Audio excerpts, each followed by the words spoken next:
Hello दोस्तों। आ- आज हम विद्वेश्वर संहिता के चौथे अध्याय का शुभारंभ करते हैं। चौथा अध्याय, सनत कुमार व्यास संवाद। सूत जी कहते हैं, हे मुनियों, इस साधन का महात्म्य बताते समय मैं एक प्राचीन वृतांत का वर्णन करूंगा, जिसे आप ध्यान पूर्वक सुने। बहुत पहले की बात है। पराशर मुनि के पुत्र मेरे गुरु व्यास देव जी सरस्वती नदी के तट पर तपस्या कर रहे थे। एक दिन सूर्य के समान तेजस्वी विमान की यात्रा करते हुए भगवान सनत कुमार वहां जा पहुंचे। मेरे गुरु ध्यान में मगन थे। जागने पर अपने सामने सनत कुमार जी को देखकर वे बड़ी तेजी से उठे और उनके चरणों का स्पर्श कर उन्हें अर्घ्य देकर योग्य आसन पर विराजमान किया। प्रसन्न होकर सनत कुमार जी गंभीर वाणी में बोले, मुनि, तुम सत्य का चिंतन करो। सत्य तत्व का चिंतन ही श्रेष्ठ प्राप्ति का मार्ग है। इसी से कल्याण का मार्ग प्रशस्त होता है। यही कल्याणकारी है। यह जब जीवन में आ जाता है तो सब सुंदर हो जाता है। सत्य का अर्थ है सदैव रहने वाला। सत्य का अर्थ है सदैव रहने वाला। इस काल का कोई प्रभाव नहीं पड़ता। यह सदा एक समान रहता है।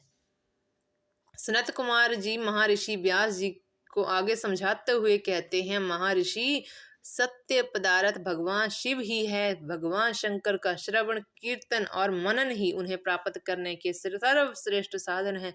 पूर्व काल में मैं दूसरे अनेकानेक साधनों के भ्रम में पड़ा घूमता हुआ तपस्या करने मंदराचल पर जा पहुंचा।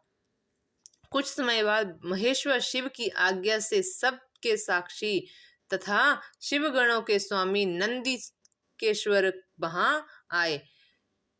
कौन आए? कुछ समय बाद महेश्वर शिव की आज्ञा से सबके साक्षी तथा शिवगणों के स्वामी नंदीकेश्वर नंदी जी वहां आए और स्नेहपूर्वक मुक्ति का साधन बताते हुए बोले, भगवान शंकर का श्रवण, कीर्तन और मनन ही मुक्ति का स्रोत है। यह बात मुझे स्वयं देवादिदेव भगवान शिव ने बताई है। अतः तुम इन्हीं साधनों का अनुष्ठान करो। व्यास जी से ऐसा कहकर अनुगामियों सहित सनत कुमार ब्रह्मधाम को चले गए। इस प्रकार उस उत्तम वृत्तांत का संक्षेप मैंने वर्णन किया है। ऋषि बोले, सूत जी, आपने श्रवण, कीर्तन और मनन को मुक्ति का उपाय बताया है, किंतु जो मनुष्य इन तीनों साधनों में असमर्थ हो। क्या बोलते हैं? ऋषि बोलते हैं, सूत जी, आपने श्रवण, कीर्तन और मनन को मुक्ति का उपाय बताया है, किंतु जो मनुष्य इन तीनों साधनों में भी असमर्थ हो, वह मनुष्य कैसे मुक्त हो सकता है? किस कर्म के द्वारा? बिना यत्न के ही मोक्ष मिल सकता है। इस तरह से हमारे चौथे अध्याय का भी समापन होता है।